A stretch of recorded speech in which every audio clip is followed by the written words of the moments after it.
관해서 말씀을 나누려고 그럽니다. 특별히 우리 한국 교회에는 성령운동이란 말로 많이 이렇게 일컬어져 왔죠.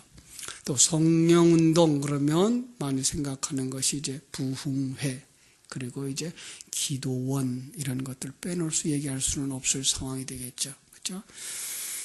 아마 기도원 운동 이것은 한국 교회의 특징이라고 말하고 있고 지금 세계가 배워가려고 한다라고 하고 있는데 그 폐해가 심각하죠.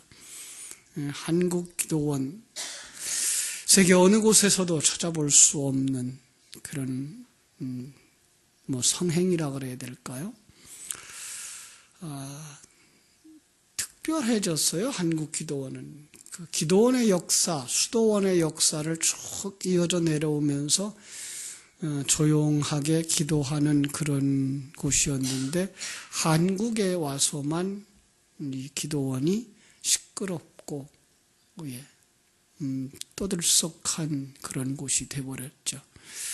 현재와 같은 기도원은 아마 1945년도에부터 우리 한국에서 시작되지 않았는가 하는데 처음으로 이렇게 존재했던 기도원이 이제 강원도 철원에 있는 대한기독교 수도원이라고 하는 거였고 그 다음에가 이제 용문산 기도원 이제 나운목 목사가 했던 용문산 기도원이죠.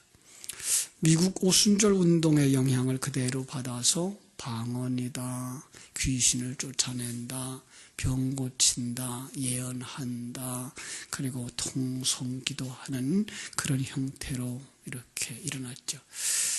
그 나운몽 씨에 의하면 이제 그 당시 6.25 전쟁으로 말미암아서 상심되어져 있는 교인들 그들에게 신비 체험을 강조했다 그럽니다. 이렇게 한국 교회는 변질되어지고 변천되어져서 사람들 속에 이제 예수 무당이라는 소리까지 듣게 됐고 그 속에는 이제 심리학과 최면술 같은 것들이 동원되면서 정상적인 수도원이나 기도원의 모습이 아닌 변질되어진 기도원의 모습으로 발전하고 있어서 요즘에 와서는 정신병자들이 많이 모이고 정신병자들을 수용하는 이런 기도원까지도 많이 생긴 것을 보게 됩니다. 그런데 이렇게 방언하고 귀신 쫓아내고 예언하고 그 병 고치는 이런 운동은 언제부터 이렇게 활발하게 일어났는가 하면 1901년도에 미국에서부터 일어났어요. 1901년도에 그 미국에서 그 감리교회 안에 있었던 어떤 목사, 팜이라고 하는 목사에 의해서 시작되면서 그가 그런 생각을 했죠. 성령의 세례, 성령의 축복은 그 세컨 블레싱이라고 해가지고 이제 하나님의 축복이다. 다시 오는 축복이다. 구원은 또 첫 번째 축복이라면 성령 충만함 두 번째로 이렇게 오는 축복이다라는 생각을 가지고 그가 이제 성경 속에 일어났던 역사들 그대로 문자 그대로 이 땅에서도 일어날 수 있다라는 생각을 가지고 자기가 가르치는 성경학교에서 학생들과 같이 집회를 하다가 거기서 이제 그 아그네스 오즈맘이라고 하는 학생이 이제 방언을 하기 시작했죠. 근데 그때는 이제 사람들에게 배척을 받고 인정을 못 받았어요. 그러다가 5년이 지난 1906년도에 대해서 이제 LA의 이 그 아주사 거리에서 이런 현상들이 나타나기 시작했고 그들은 그것이 성령의 운동, 성령의 기름 부음, 성령의 축복이다라는 말을 가지고서 이제 방언을 가르치는 현상들이 일어나기 시작했던 거죠. 한 번쯤 이런 생각을 해볼 수 있어요. 그동안 약 1900년이라고 하는 시간토록 나타나지 않았던 방언, 예언이 왜 1900년도에 와서야 나타났는가라는 거죠. 현상만 보아서는 안 되죠. 현상만 보아서는 안 되고요. 그 성경이 말하고자 하는 성령이 어떤 일을 하는지를 먼저 보아야 될 것이죠. 우리가 사도행전 1장 5절에 보면 이런 말씀이 있어요. 사도행전 1장 5절에 보면 예수님께서 이제 승천하시기 전에 제자들에게 이런 말씀을 했어요. 요한은 물로 세례를 베풀었으나 너희는 몇 날이 못되어 성령으로 세례를 받으리라 하셨어요. 자, 여기서 보니까 물세례와 불세례 이렇게 사람들이 나누죠. 그죠? 그래서 물로 세례를 베풀었는데 너희들은 성령으로 세례를 받으리라. 성령 세례, 불세례. 어떤 면에서 물세례라는 그릇 속에 불세례를 담아주신 거거든요. 물세례라고 하는 그릇 안에 불세례라고 하는 내용을 담아주신 건데 이걸 갖다 분리해서 본 거죠. 물세례와 불세례를. 왜냐하면 성령이 오신 다음부터 성도들이 깨달아하는 역사를 보게 된다라는 얘기를 하고 계신 거죠. 왜요? 지금 우리가 살펴본 것처럼 예수님의 공생애 3년 반토록 그들은 놀랍게도 믿지 못하는 사람들도 나와요. 예수님을 따라다니는데도 불구하고 표적을 보는데도 믿지 못해요. 그것이 바로 율법의 사람들의 모습을 그대로 그냥 그리고 구약의 사람들을 그대로 그리고 있는 것이고, 그래서 신약은 무엇으로 오죠? 신약은 예레미야서 31장 31절에서 33절, 또 에스겔서 36장 26절 27절에서 보면 말씀을 어디다 기록해요? 마음판에 신비에 새기겠다라고 하는 게 이게 새 언약이거든요. 그래서 처음에는 그들의 마음이 밖에 있었어요. 율법이 밖에 있었어요.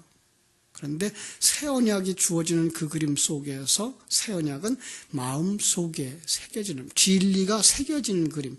여러분, 이걸 그냥 시간표적으로 보시지 마시고 두 가지 현상으로 그냥 보시면 돼요. 역사 속에 율법은 항상 내 밖에 있는 거, 그 다음에 성령은 항상 내 안에 들어와서 내 마음판의 중심에 기록하는 것, 진리를 가지는 것, 이렇게 보시면 틀림이 없습니다. 그래서 이제 그리스도와 연합되어져서 죽고 부활하는 것, 이걸 갖다 세례라라고 말하고, 그 내용을 아는 걸 갖다가 성령의 세례라 이렇게 보시면 돼요. 다시 가르쳐드릴까요? 세례가 뭐예요? 예수 그리스도와 연합해서 죽고 부활하는 거, 그죠? 그 다음에 그 내용을 이해하고 아는 것이 성령의 세례다라는 거죠. 그래서 골로새서 2장 12절에서도 그리스도와 함께 장사되고 함께 일으키심을 받았다라고 하는 것, 강조하는 것이 뭐예요? 함께예요. 예수님의 공생에 세례로 시작해서 세례로 마치죠. 여러분, 예수님 세례를 몇 번 받은 걸로 되어 있어요? 성경은 2번 받은 걸로 되어 있어요. 자, 첫 번째 언제 받아요? 첫 번째 공생애를 시작하는 마태복음 3장에서 세례받는 거, 그거 안 찾아봐도 아시니까 넘어갈게요. 두 번째 세례를 어디서 얘기하고 있는가 하면 누가복음 12장 50절 한번 찾아보세요. 누가복음 12장 50절.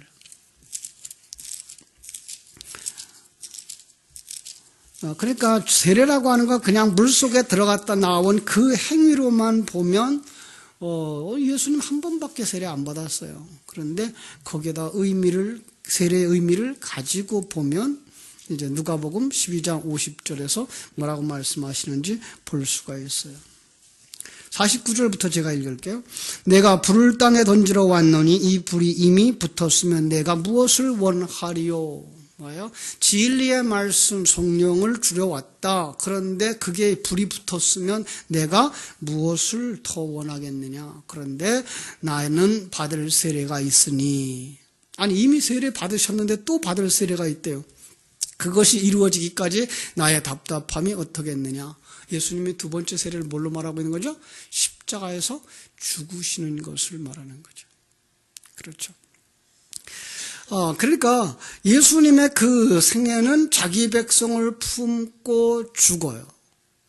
그리고 자기 백성들을 함께 품고 뭐예요?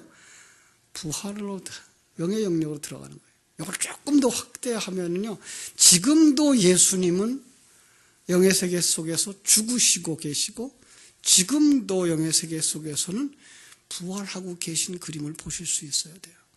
왜냐하면 자기 백성을 품고 이 세상에 오심 그 자체가 죽음이에요. 그러니까 창세기 1장에서 시작되는 인간의 창조, 아담이 출현한 그때부터 시작해서 이 땅에 모든 사람들이 태어날 때 예수님은 뭐예요? 그들을 품에 안고 이 땅에 오시는 거예요. 죽으시는 거예요. 그리고 그들이 완성과 함께 뭐예요? 영의 영역으로 들어가시는, 이것을 죽음과 부활이라는 큰 그림으로 보시면 예수님은 지금도 영의 세계 속에서는 이 땅에 오셔요. 하나님의 백성이 태어날 때 바로 이 땅에 오심이에요. 그리고 하나님의 백성이 완성되어질 때 영의 영역으로 들어가시는 그런 큰 그림을 볼 수 있었으면 좋겠어요. 그래서 노아 방주도 뭐를 얘기해요? 세례를 상징하고 있고요. 모세가 홍해를 건너는 것도 세례를 상징하고 있죠. 나중에 한번 살펴보세요. 베드로전서 3장 20절 21절에 보면 노아의 방주 사건을 세례라고 표현을 했고, 고린도전서 10장 1절로 2절에 보면은 모세와 함께 홍해를 건넌 걸 갖다가 모세에게 속하여 세례를 받았고라고 말하는 것을 우리가 볼 수 있습니다. 사실 성도의 삶 역시 세례의 과정을 거쳐서 완성되는 것을 우리는 알 수 있습니다. 한번 고린도전서 3장 제가 읽어드릴게요. 고린도전서 3장 10절 10절부터 15절까지 제가 읽어드릴게요. 내게 주신 하나님의 은혜를 따라 내가 지혜로운 건축자와 같이 터를 닦아둠에 다른 이가 그 위에 세우나 그러나 각각 어떻게 그 위에 세울까를 조심할지니라. 이 닦아둔 것 외에 능히 다른 터를 닦아둘 자가 없으니 이 터는 곧 예수 그리스도라. 만일 누구든지 금이나 은이나 보석이나 나무나 풀이나 지푸로 이 터 위에 세우면 각 사람의 공적이 나타날 터인데 그날의 공적을 밝히리니 이는 불로 나타내고 그 불이 각 사람의 공적이 어떠한 것을 시험할 것임이라. 만일 누구든지 그 위에 세운 공적이 그대로 있으면 상을 받고 누구든지 그 공적이 불타면 해를 받으리니 그러나 자신은 구원을 받되 불 가운데서 받는 것 같으리라. 예. 그러니까 불세례 또다시 얘기하죠. 불세례는 뭐라고요? 예수 그리스도와 함께 죽고 사는 그 내용을 아는 것, 그죠? 그래서 불로 태우는 것, 이걸 갖다 불세례라고 말하는데 뭘 태워요? 자기 생각, 자기가 왕된 옛사람의 사상을 다 태워버리는 과정, 이게 성도의 신앙생활의 과정인 거죠.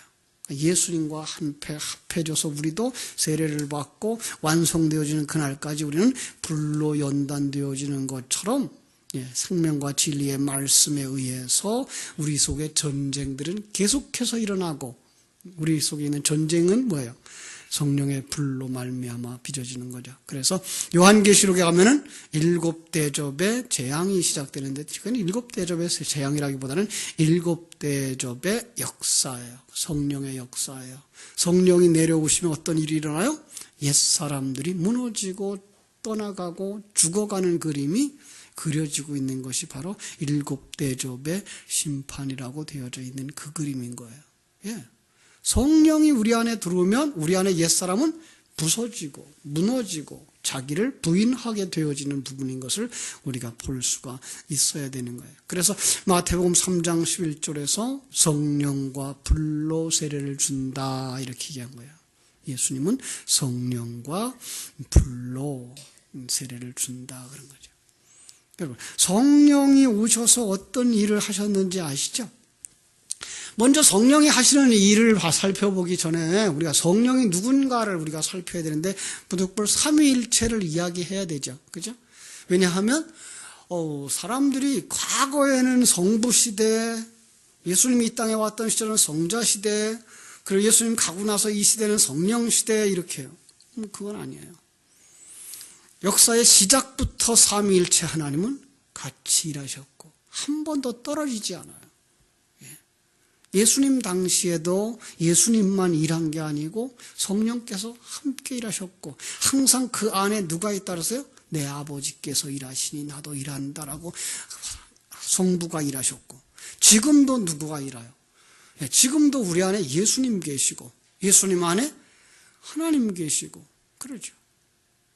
그러나 삼위일체라고 하는 개념을 하나라는 개념으로 보시면 참 안 돼요. 하나님을 우리는 너무나 그 하나, 한 분 하나님 그 개념 속에 들어와 있어서 하나님이 삼위라는 이름이 무색해져 있어요. 그러니까 정확하게 표현한다 그러면 세 하나님이 한 본질을 가지고 있는 것이 바로 삼위일체예요. 그러니까 성부도 완전한 하나님이에요. 성자도 조금도 부족함이 없는 하나님이에요. 성령도 똑같은 하나님이에요. 성부, 성자, 성령 하나님이 천지 창조를 할 때부터 이 역사의 마지막까지, 아니 영원 세계 속에서는 영원히 함께 일하신단 말이에요. 한 번도 떨어지지 않아요. 그런데 떨어진 순간에 하루가 한 번 있었죠. 언제? 예수님이 십자가에서 죽으실 때 그걸 갖다가 지옥 형벌을 우리에게 보여주기 위해 3시간 동안 세상이 깜깜해진 상태. 예수님은 그걸 무서워했던 거죠. 그걸 두려워했던 거예요. 그래서 겟세마네 동산에서 땀방울이 핏방울이 되도록 기도했던 건 하나님 내가 그 기간을 견딜 수 있을까요? 라는 그 두려움이었던 거죠. 왜? 영원 세계 속에서 한순간도 떠나지 않았던 그 하나님을 떠나서 어디에 내려가는 걸 체험해야 돼요? 지옥에 던져지는 걸 체험해야 되기 때문에 그런 것들이었어요. 그러니까 여러분 절대로 다른 일을 한다고 생각하면 안 돼요. 또 구약시대의 일과 지금 신약시대의 일이 동일하게 일어나고 있다고 보아야 돼요. 역사 속 모든 사람들은 동일하신 하나님의 역사에 의해서 동등하게 구원을 받지, 구약시대 사람들은 참 불쌍하고 우린 참 은혜가 많아. 이거 아니에요. 똑같아요. 이걸 아셔야 돼요. 그래서 삼위일체 하나님은 항상 함께 일하시고 계셔요. 어떤 일을 하고 계시다고요?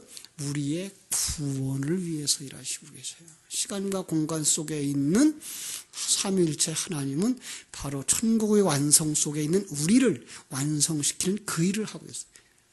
우리를 완성시키는 그 일은 뭐라 그랬어요? 자기를 부인시키고 자기 십자가를 지고 자기의 삶 속에서 하나님이 허락한 자기의 삶인 것을 깨닫고 그 삶 속에서 평강을 누리는 사람으로 만들어가는 것.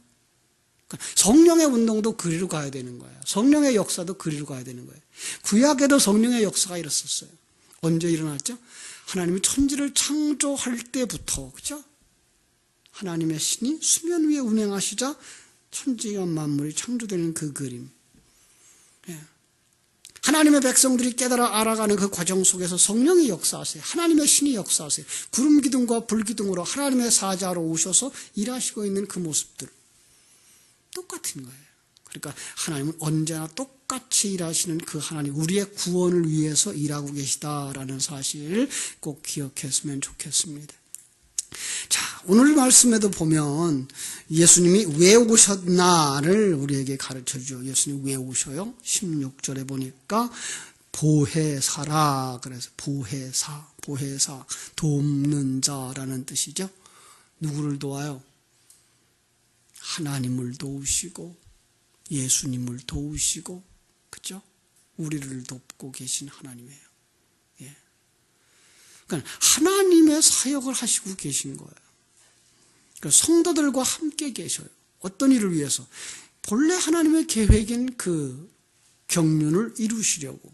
두 번째가 15장으로 가보면 15장 26절에 이런 말씀이 있어요. 내가 아버지께로부터 너희에게 보낼 보혜사 곧 아버지께로부터 나오실 진리의 성령이 오실 때에 그가 나를 증거하실 것이라. 예수 그리스도를 증거하시는 일을 하셔요. 그죠? 그리고 오늘 본문에서 보면 26절에서 뭐라 그랬는가 하면은 보혜사 곧 아버지께서 내 이름으로 보내실 성령 그가 너희에게 모든 것을 가르치고 내가 너희에게 말한 모든 것을 생각나게 하리라. 그러니까 예수가 내 가르친 것들을 성령이 뭐하게 해요? 생각나게 하고 그 의미가 뭔지 깨닫게 해주시는 일을 진리로 역사하시는 거죠. 그래서 요한복음 6장 63절에서는 내 말이 그 예수 안에서 나오는 그 말, 진리의 말이 곧 진리요 성령이라 이렇게 영이요 곧 진리라 이렇게 생명이라 이렇게 말한 것을 볼 수가 있죠. 한 장 더 뒤로 넘어가면 16장 8절에서 예수님이 그렇게 와요. 성령이 오시죠. 7절. 그러나 내가 너희에게 실상을 말하노니 내가 떠나가는 것이 너희에게 유익이라 내가 떠나가지 아니하면 보혜사가 너희에게 오지 아니하실 것이요 가면 내가 그를 너희에게로 보내리니 그가 와서 죄에 대하여 의에 대하여 심판에 대하여 세상을 책망하리라. 이것이 바로 성령이 하시는 일인 것을 우리가 알 수가 있습니다. 그렇죠? 그래서 창세기에서부터 요한계시록까지 역사의 시작부터 역사의 마지막까지 우리 성령께서 일하시면서 새 창조의 역사를 하시는 것을 우리가 볼 수가 있습니다. 그런데 성령 그러면 우리가 또 빼놓을 수 없는 것이 바로 요엘서에 나오는 말씀이죠. 그죠? 요엘서 2장 28절로 32절을 보면 거기에 무슨 얘기가 나와요? 내 자녀들은 장래일을 말할 것이요 늙은이들은 꿈을 꿀 것이고 젊은이들은 이상을 가질 것이다. 이상을 볼 것이다. 이렇게 되어져 있는데 이걸 그대로 그냥 구약시대의 방식대로 해석하면 그 예언을 하는가 보다라고 생각을 해요. 예언, 장래의 일을 말하나 보다. 그런데 우리는 그걸 가지고 조금 더 정확하게 보면 성령 받고 나면 그가 뭘 말해요? 장래의 일, 어디 나라? 하나님의 나라의 일을 말할 것이요. 그렇게 보셔야 되고요. 꿈을 꿀 것이다. 늙은이들이 꿈을 꿀 것이다. 왜요? 어떤 꿈을 꿔요? 여러분 어젯밤에 개꿈 꾼 거? 그거 아니고 그 당시로 말하면 그들은 뭐예요? 다음 세계가 없다라고 생각하는 오늘 세상에 있는 연세 드신 분들처럼 소망이 없었어요. 꿈이 없었어요. 죽으면 끝이지 뭐. 없어지겠지 이렇게. 그런데 그들이 성령 받고 나니까 뭐가 생겨요? 꿈이 생겼어요. 예. 천국에 대한 꿈. 주님과 같이 영원히 살 꿈. 아버지의 나라에 들어갈 그 꿈이 생긴 거예요. 예. 그게 바로 늙은이들은 꿈을 꿀 것이요 라는 말이고요. 그 다음에 젊은이는 이상을 볼 것이요. 그 비전을 보게 되는 거예요. 젊은이들 이제 이 땅에 살아야 될 사명이 무엇인지 분명하게 깨달아 알게 된 거죠. 그게 바로 진정한 비전을 가지고 살아가는 거죠. 이게 다 오순절에 성취되어지죠. 그죠? 오순절에 성취되어지는데 오순절 그러면 우리가 또 생각나야 되는 게 뭐죠? 구약의 오순절과 신약의 오순절. 그죠? 그래서 구약의 오순절에는 출애굽기 32장에 가면 얼마나 죽어요, 사람들이? 3,000명이 죽어요. 그러나 신약의 오순절에는 몇 명이 살아나요? 3,000명이 살아나요. 그래서 놀랍게도 3,000명이 죽는 그림과 3,000명이 살아나는 그림을 이렇게 성경 속에 대조시켜서 구약과 신약에서 동일한 오순절의 사건으로 성령이 오심으로 말씀이 오심으로 일어나는 사건들을 표현하면서 그걸 어떻게 볼 수 있어요? 성령이 오시면 무슨 일을 한다고요? 심판을 하시고 구원을 하시는구나를 볼 수 있는 거죠. 그걸 그냥 어떤 사람들은 버려짐받고 어떤 사람은 구원받고로 보셔도 되는데 더 가까이 보려면 어떻게 봐야 돼요? 내 안에 옛사람들이 죽고 그죠? 내 안에 새 사람이 살아나는 그 그림이 어떻게 일어난다고요? 성령이 내 안에 오심으로 일어나는 거다라는 그림으로 보셔야 성령은 누구에게 일어나는 거예요? 역사 속에 이 나라 속에 일어나는 그런 그림이 아니고 성도들 안에 일어나는 그림으로 볼 수가 있는 거죠. 그죠? 우리 사도행전 2장으로 가보겠습니다. 사도행전 2장 우리 잘 아시는 부분이죠. 2장 1절부터 제가 읽어드릴게요. 4절. 오순절 날이 이미 이름에 그들이 다 같이 한 곳에 모였더니 호련히 하늘로부터 급하고 강한 바람 같은 소리가 있어 그들이 앉은 온 집에 가득하며 마치 불의 혀처럼 갈라지는 것들이 그들에게 보여 각 사람 위에 하나씩 임하여 있더니 그들이 다 성령이 충만함을 받고 성령이 말하게 하심을 따라 다른 방언들이었는데 이제 언어라는 말을 썼네요. 그들은 방언들로 말하기를 시작하니라 그랬습니다. 방언을 말하죠. 성령이 오셨어요. 이걸 그릇으로 삼아서 그 안에 진리를 담아 주시는 거예요. 자, 그런데 방언 그러면 생각나야 되는 게가 이거예요. 그냥 방언 하나보다 그거가 아니라 방언이 왜 생겼죠? 창세기 11장 바벨탑 사타가 하나님이 이대로 두면 이놈들이 하나님과 같이 되려고 도전하겠구나. 그래서 흩어버릴 때 언어를 흩어버려서 방언이 생긴 거죠. 예. 자, 그런데 이제 성령이 오시자 어떻게 된 거예요? 다시 방언이 나타나면서 어떤 방언이 나타나요? 베드로 한 사람이 말하자 각 나라에서 온 사람들이 다 자기 말로 듣는 언어가 통일되어진 그림을 그려주고 있는 거예요. 요 그림이에요. 방언의 첫 번째 표적은 너희들이 자기가 왕 되어지려고 하는 교만, 그 타락으로 말미암아 언어가 흩어진 것이 성령의 오심으로 말미암아 그 언어가 합쳐진 거다라고 보여준 것이 방언이었어요. 그래서 베드로 한 사람이 설교하자 적어도 14나라라 그러죠. 14나라 사람들이 와서 각각 자기 나라 말로 듣게 되는 것을 우리가 알 수가 있는 거죠. 그런가 하면 이제 바울이나 이 베드로, 요한 같은 사람들을 통해서 이제 제자들이 오순절 이후의 사역 속에 그들이 가는 곳곳마다 어떤 역사가 일어나죠? 방언이 일어났던 것을 볼 수가 있습니다. 그거 이제 조금 이따 얘기하고요. 자, 방언은 이렇게 둘을 대조하고 있는 거예요. 그 다음에 초대교회에 일어났던 놀라운 기현상이 하나 있죠. 2장에 나오는 그들이 뭐예요? 43절 믿는 사람이 44절 믿는 사람이 다 함께 있어 모든 물건을 서로 통용하고 또 재산과 소유를 팔아 각 사람의 필요에 따라 나눠주어서 날마다 마음을 같이하고 성전에 모이기를 힘쓰고 집에서 떡을 떼고 기쁨과 순전한 마음으로 음식을 먹었어요. 내 것이 없었어요. 거기에. 왜 그렇게? 그것도 역시 하나의 기현상인 거죠. 자기가 왕 되고 자기가 주인 되어지려고 그러면 자기 걸 내놓을 수 있어요? 없어요? 없어요.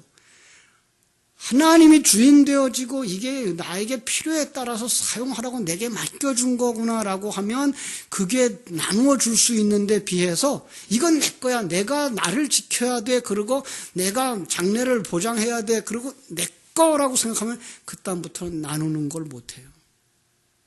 그걸 못하면서 일어난 게 살인이고 싸움이고. 근데 그것이 없어져요. 어떤 걸로? 예수의 십자가의 죽으심과 성령의 오심으로 그게 다 해결되어지고 모두가 다 하나 되어지는 그 그림을 한번 보여준 것이 바로 사도행전 2장 40절에서부터 47절까지 나오는 그 유무상통하는 그런 시간이 온 거예요. 얼마나 기간이 길었는지는 아무도 몰라요. 잠깐이었어요. 그죠? 그러다가 곧바로 또다시 사람들은 자기 욕심대로 살기 시작하죠. 왜요? 이 시간과 공간 속에 사는 사람들이니까. 그 모습인 거예요. 이렇게 성령의 오심으로 말미암아서 일어나는 것들을 대조하면서 지금 보고 있는 거예요. 뭐가? 죄인들이 예수 그리스도의 죽으심과 부활, 성령이 임하심으로 말미암아서 뭐가 한다? 구원되어지고 하나님의 백성들이 되어진다라는 얘기를 하고 있는 거죠. 그죠? 자, 성령 다시 한번 보면요. 사도행전에 한번 볼게요. 19장 5절로 7절. 그냥 간단한데 빨리 볼게요. 19장 5절로 7절. 그들이 듣고 주 예수의 이름으로 세례를 받으니 바울이 그들에게 안수함에 성령이 그들에게 임하심으로 방언도 하고 예언도 하니 모두 12사람쯤 되니라. 이것도 보세요. 아주 재미난 표현들 많죠. 그죠? 예수의 이름으로 세례를 받았어요. 즉 세례라는 것 그릇이라 그랬어요. 그래서 세례를 받으니까 그 안에 뭐예요? 그들이 진리를 깨달아 아는 거죠. 그런데 놀라운 그 진리를 깨달아 아는 그 방법을 하나로 그림을 그려주고 있는데 뭔가 하면 그게 안수하는 거예요. 안수. 여러분, 안수하는 게 뭐였죠? 구약 성경에 언제 안수했어요? 재물 위에다가 죄인이 안수하면 죄인 안에 있었던 그 죄가 짐승에게로 전가되어진다라는 것을 예표로 보여준 것이 바로 안수였어요. 그럼 신약 속에서의 안수는 뭘까요? 신약 속에서 안수는 그 바울 속에 있는 진리를 그들에게 전가시켜주는 거, 이런 그림인 거예요. 그게 안수였어요. 생명과 진리의 말씀을 전체를 다 주는 그것을 바로 안수라고 하는, 마치 자기의 죄를 다 어린 양에게 옮겨주었던 것과 똑같은 그림을 안수라고 하는 것을 통해서 하고 있는 거예요. 그러자 뭐해요? 성령이 임했다 그랬어요. 성령 뭐라 그랬죠? 진리의 말씀, 깨달음이죠. 진리의 말씀이 오셔서 그들이 깨닫게 하자 방언도 하고 예언도 하니 뭐예요? 그들 속에 있는 진리를 뭐 하고 있어요? 내뱉어서 설교할 수 있는 자가 된 거예요. 요 그림이에요. 그러니까 성경 속에 나오는 그 예언하고 방언하고 하는 그 얘기들은 대부분이 다 진리를 말하고 있는 것들인 거예요. 예. 때로는 그걸 뭐예요? 통역할 필요가 있다라는 얘기로 표현되어지기도 하는 거죠. 그래서 오늘날 우리가 오해하고 있는 그런 단음절에 반복되는 현올림 그리고 소리는 성경 속에 담아준 그릇 속으로 볼 때에 성경적 방언이라고 볼 수는 없는 거죠. 성우님 방언을 하신다고 탓하는 것 아닙니다. 저도 방언을 하고 있기 때문에. 그런데 그걸 보면서 깨달아 알아야 되는 건, 이 방언은 그 바벨탑 사건 때문에 무너졌던 언어들의 회복이고, 이 방언을 함으로 말미암아서 깨달아야 되는 건 너도 아직도 죄인이야 라고 깨달아 알도록 하는 것이, 그 소리로만 해야 하나님이 기도를 들으시는 것 아닙니다. 그렇게 기도하는 사람들이 더 오래 기도하는 건 사실입니다만은, 그걸 성령의 은사라고 봤을 때 성령의 은사를 받은 사람들은 다 겸손해져야 되고 낮아져야 되고 무너져야 되는데, 놀랍게도 방언을 말하고 예언을 한다는 사람들은 자기가 살아나고 있는 것을 보게 됩니다. 성경적이 아니라고 말해야 되겠죠. 성경은 그래서 이렇게 바울에게 일어났던 그 성령, 어떻게 일어나죠? 요 방언, 지금 19장 제가 읽어드렸던 5절로 7절의 요 내용, 그래서 그때 살아난 사람이 몇 사람? 12사람. 12사람이라는 개념 뭐라 그랬죠? 하나님의 아들이 되었다라는 그런 의미인 거예요. 그냥 숫자로만 보지 마시고 거기 12이라고 하는 개념 속에다가 그들이 생명의 진리의 말씀을 가졌고 말할 수 있는 자 되어진 것, 그게 누구다? 하나님의 아들이다라는 것을 여기다 감춰주고 있는 거예요. 바울 사도는 이걸 갖다가 세례를 준다라는 말을 하죠. 그런데 마태복음 28장 18절로 20절에서는 그걸 바로 제자들에게 부탁했죠. 너희가 세례를 주라고 말씀을 했어요. 그때 제가 설명을 했어요. 어떤 사람이 세례를 준다고요? 세례 받은 자가 세례를 줄 수 있다라고 얘기를 했고, 그건 바로 십자가에서 이미 죽고 부활한 그 진리를 가진 자가 그 진리의 삶을 살 때 또 다른 사람들이 그 진리에 의해서 하나님의 생명을 가지고 일어나는 것, 이것이 바로 전도나 세례라고 말씀을 드렸습니다. 그렇습니다. 그래서 세례, 안수, 성령 받음, 방언, 예언 이런 것들이 모두가 다 세례 속에 포함되어 있는 진리의 전달, 진리의 표출, 이렇게 보시면 조금도 틀림이 없을 것입니다. 그렇습니다. 그래서 오늘 본문으로 돌아가면 계속해서 이제 앞으로도 이제 15장, 16장 계속 성령에 관해서 말씀을 드릴 것이기 때문에 말씀을 나누겠습니다만은 마지막 부분 보고 마치겠습니다. 30절, 31절, 14장 30절. 이 일 후에는 내가 너희와 말을 많이 하지 아니하리니 이 세상에 임금이 오겠음이라. 그러나 그는 내게 관계할 것이 없으니 오직 내가 아버지를 사랑하는 것과 아버지께서 명하신 대로 행하는 것을 세상이 알게 하려 함이니라. 세상이 안다라는 말, 그것도 지식적으로 아는 것 아니고 뭘로 안다? 하나님과 하나 되는. 그럼 여기 세상은 어떤 세상이에요?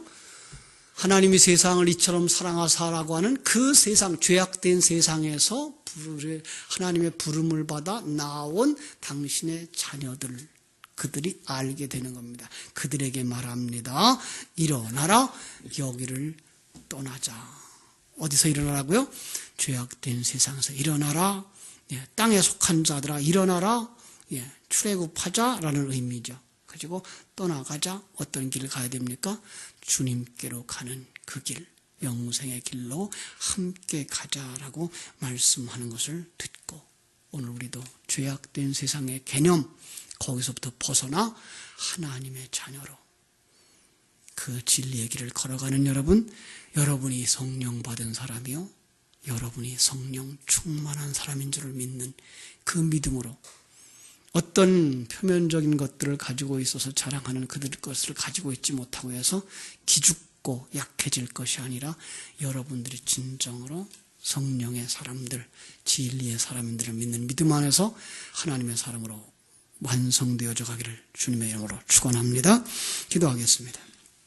하나님 우리 아버지의 크신 사랑과 은혜를 감사드립니다. 이 땅에 오해되어지고 있는 성령의 역사, 성령의 일하심을 오늘 우리가 짧은 시간에 다 살펴볼 수 없었습니다만은 대략적인 윤곽을 살펴볼 수 있었습니다. 성령이 왜 오셔야 했는지, 그리고 성령이 오시면 어떤 일을 하시는지, 아니 성령 자체가 어떤 분이신지부터 생각할 수 있어서 오늘날 우리가 다 진리와 생명의 말씀을 받은 자들이 성령 받은 자들이며, 그 말씀을 주야로 묵상함으로 진리가 그 안에서 충만되어질 때 그가 바로 성령의 충만함을 받은 자들이고, 그 진리를 말하는 자들이 곧 방언하는 자들이요, 그 진리를 말하는 자들이 곧 예언을 하는 자들인 줄을 깨달아 알아서 세상에 나타나는 어떤 현상들 때문에 부러워하거나 기죽거나 자랑하지 말게 해주시고, 오직 생명과 진리의 말씀으로 충만되어져 가는 그 상황 속에서 낮아지고 겸손하고 자기를 비워가는 모든 성도들이 되도록 축복해 주옵소서. 예수님의 이름으로 기도하옵나이다. 아멘. 하늘에 계신 우리 아버지여, 이름이 거룩히 여김을